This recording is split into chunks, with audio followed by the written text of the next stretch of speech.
See, this right here is what was holding us up from being able to go further back.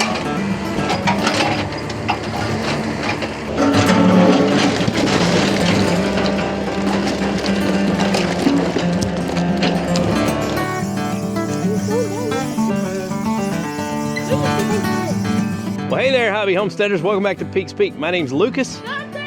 And there's Maple running around the tractor. There she is.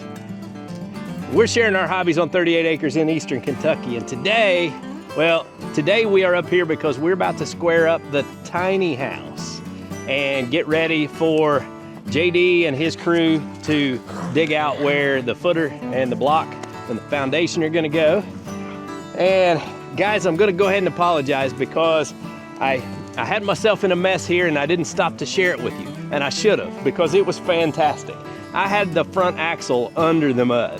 It was buried. So, well, if this mud plug tells you how deep I was, that fell out of the front wheels after I backed out of the hole. So yeah, we had her in there. I had 2 logs in the grapple and I ended up having to drop the logs and use the grapple to push myself back out and then go around the other way and get my logs and finish those up. You remember the other day we were up here in the storm trying to get these logs taken care of and we didn't make it. So now it's a muddy disaster up here, but I want to get marked out where we're gonna put the house so that when it dries up, hopefully with all this wind, it'll be tomorrow, JD can get his crew in here and they can start on the next phase of this project. Things happen fast, that's for sure. Me and Caden are gonna get some paint and some markers and kind of figure out exactly where we're gonna lay this house at. And he will pop up a picture of Tegan on the screen. I did that in the last video. Oh, okay.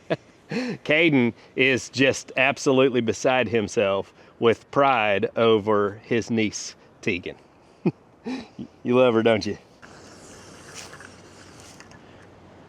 60, we would be 68 foot. So not only am I laying out where the house is going to be built, but I've got to take into account the garage / addition that we want to build that's part of the plans down the road. Now, if you're new to this channel, what we're doing is we're starting with a tiny house, 16 foot by 52 foot, that is designed to add a garage onto the end of and more living space later. That way we can build as we can afford and we can get moved into the house early on and then add on the garage later. And I think we've got a pretty good plan here. So now let me kind of just tentatively paint some markers and we'll start measuring out.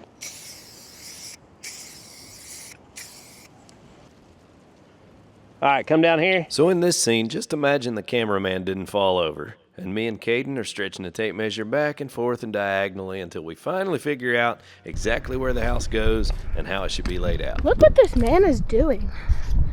This mysterious man that just came onto my property.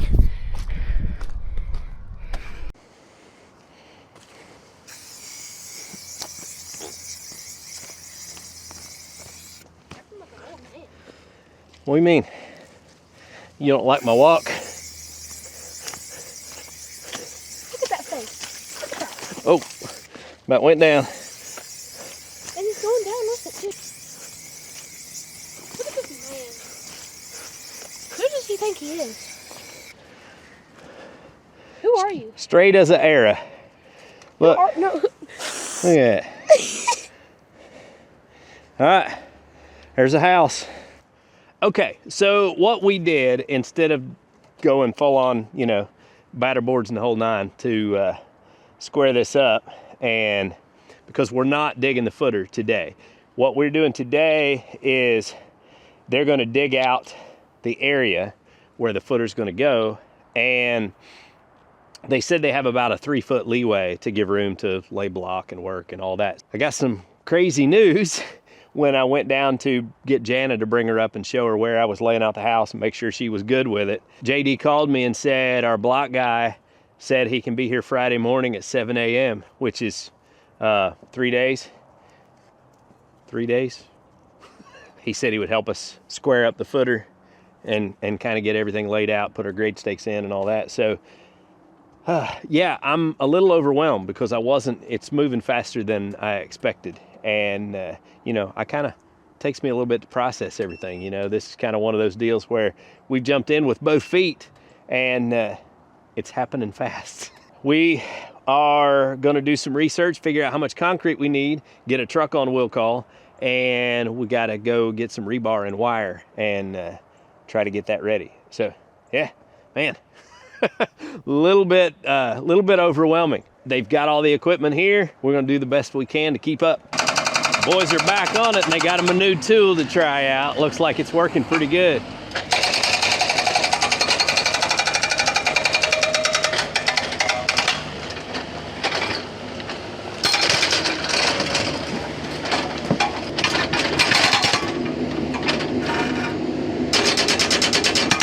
Now, one of the other things we mentioned we wanted to have done while they were here is widening this road out and getting the road away from the edge a little more. That should make my wife a little more confident going up and down the hill, but also we have concrete trucks going to be bringing the concrete for the footer, so we want to make sure that they're safe going up and down the hill as well.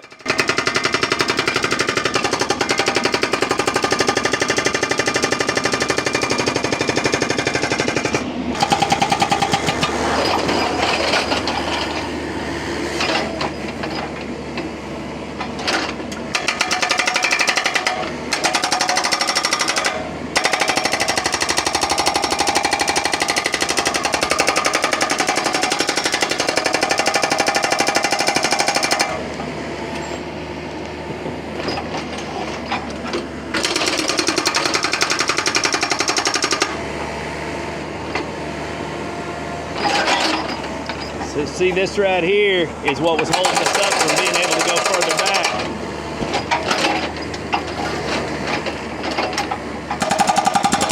Here comes the reinforcements.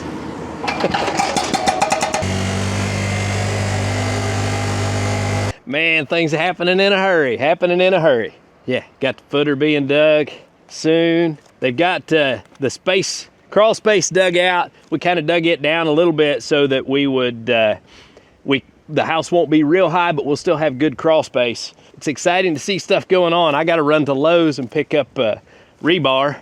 So that's where I'm headed next. It's kind of hard to leave all the progress going on.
Well, got up here at the top of the hill, and he's working on kind of smoothing out the yard and getting the topsoil off so that we've got a little bit more firm ground to work on. It's kind of surprising being up here all the way on top of this hill, but man, it's been a few days since it rained, and there's sections up here that just held water.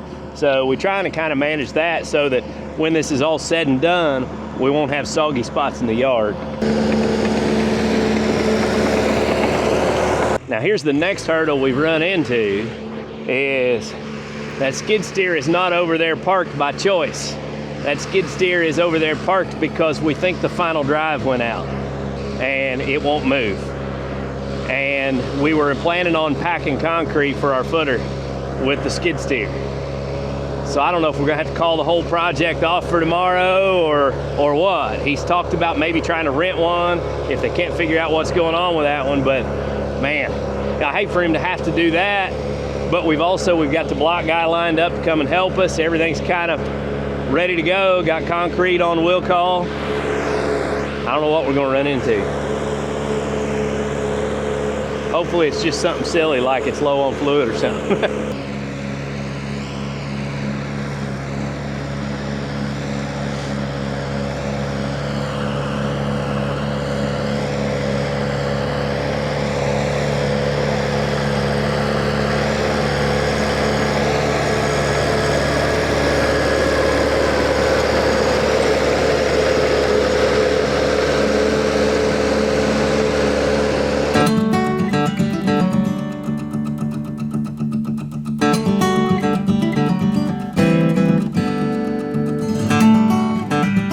There's a lot of days I think to myself when I watch these guys running their equipment that, man, I'd like to be an equipment operator. Maybe I ought to buy a dozer and an excavator and start running equipment.